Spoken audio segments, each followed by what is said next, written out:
Saya bersyukur sekali, alhamdulillah belum bisa bersujud di masjid tertua di Surabaya, Masjid Rahmat Kembang Kuning, yang punya sejarah yang luar biasa. Masjid ini didirikan oleh Sunan Ampel di masa mudanya, ketika panggil pulang dari Campa, datang ke sini untuk mengembalikan akhlak masyarakat di masa itu.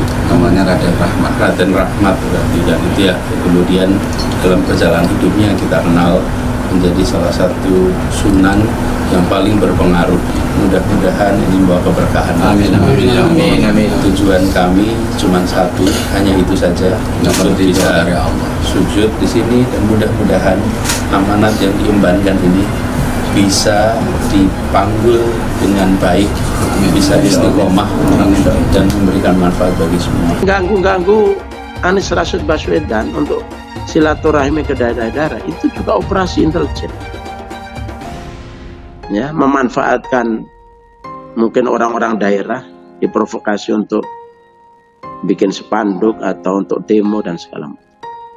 Bahkan kami menyaksikan seperti di Banten yang saya lihat secara langsung, saya ikut menurunkan spanduk. Itu bukan bikinan rakyat, itu bikinan tangan-tangan tertentu yang sudah didesain. Jadi kita prihatin punya badan intelijen negara yang sudah offset, tidak profesional, ya, tidak melakukan tugas fungsinya secara benar dan baik. Kecil ditanggapi serius. Maka yang paling penting itu nggak bicara siapa pemimpinnya, tapi bagaimana terus merajut persatuan, ya kan? Menyampaikan ide, menyampaikan pikiran, menyampaikan visi misi, menyampaikan program untuk NKRI.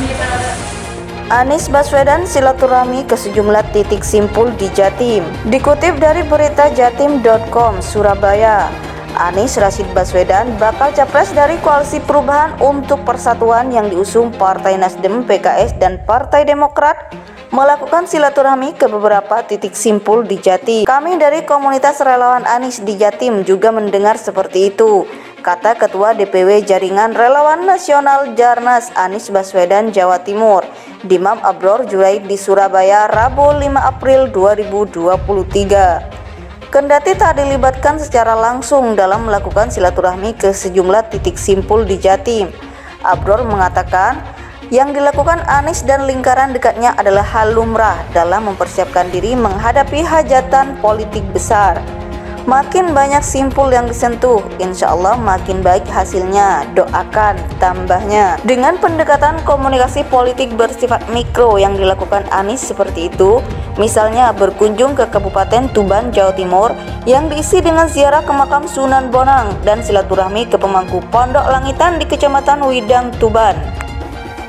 Menurut Abror, Anies Baswedan bisa mengukur dan melihat langsung tingkat akseptabilitas, simpati, empati, dan dukungan warga di akar rumput. Sehingga tambahnya, yang jadi rujukan dalam mendesain dan menentukan langkah konsolidasi ke depan bukan hanya hasil kajian lembaga survei, tapi suara dan harapan rakyat yang ditangkap langsung oleh Anies Baswedan ketika terjun ke masa akar rumput. Seperti diberitakan, Anies Baswedan bakal calon presiden dari Koalisi Perubahan mendadak berkunjung ke makam Sunan Bonang, Kabupaten Tuban, Jawa Timur. Berdasarkan foto yang beredar, Anies Baswedan bersama dengan rombongannya menyempatkan diri berziarah ke makam Sunan Bonang, Tuban, Senin 3 April 2023.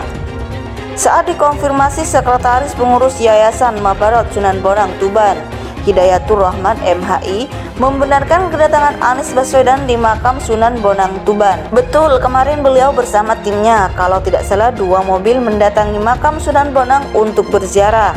Ucap Musdayat sapaannya Rabu 5 April 2023. Sebelum ziarah ke makam Sunan Bonang, dikabarkan Anies bermalam di Pondok Pesantren Ponpes Langitan, Kecamatan Widang, Kabupaten Tuban. Beliau sebelumnya dari Ponpes Langitan terus mampir ke makam Sunan Bonang Tuban sekitar pukul 7.30 waktu Indonesia Barat sampai jam 9.30 waktu Indonesia Barat, ungkap Musdayat. Gus Dayat juga menjelaskan bahwa Anies Baswedan baru pertama kali berkunjung ke makam Sunan Bonang Tuban. Bahkan agenda ziarah yang dilakukan kemarin terbilang sangat mendadak. Beliau itu kan sebetulnya mau ke Blora, Jawa Tengah, mampir ke Sunan Bonang, jadi mendadak itu nggak ada yang tahu, kata Gus Dayat. Dengan gaya pendekatan mikro yang dilakukan Pak Anies, maka orang lain tak relevan terlibat kontroversi tentang banyak atau sedikit yang datang, tegas Abror. Dia menjelaskan dengan jumlah penduduk Jatim itu sekitar 40 juta. Kalau misalnya 1 juta orang Jatim kumpul di satu tempat, secara kuantitas jumlahnya cuma 1/40. Tapi dengan pendekatan begini mikro dan langsung ke masyarakat, Pak Anies bisa ukur langsung akseptabilitas dan elektabilitas beliau di masyarakat secara langsung, tegas Abror. Kabarnya, selain bersilaturahmi ke Pondok Langitan Widang Tuban dan berziarah ke makam Sunan Bonang yang berada di kawasan tengah kota Tuban, Anies Baswedan juga bersilaturahmi ke Pondok Pesantren Darul Wahwad Dakwah Ponpes Dalwa di Desa Raci, Kecamatan Bangil, Kabupaten Pasuruan. Ini menjadi rangkaian kunjungan Anies ke Jawa Timur. Hingga awal bulan keempat tahun 2023, Anies telah 2 kali berkunjung dan bersilaturahmi ke Jatim.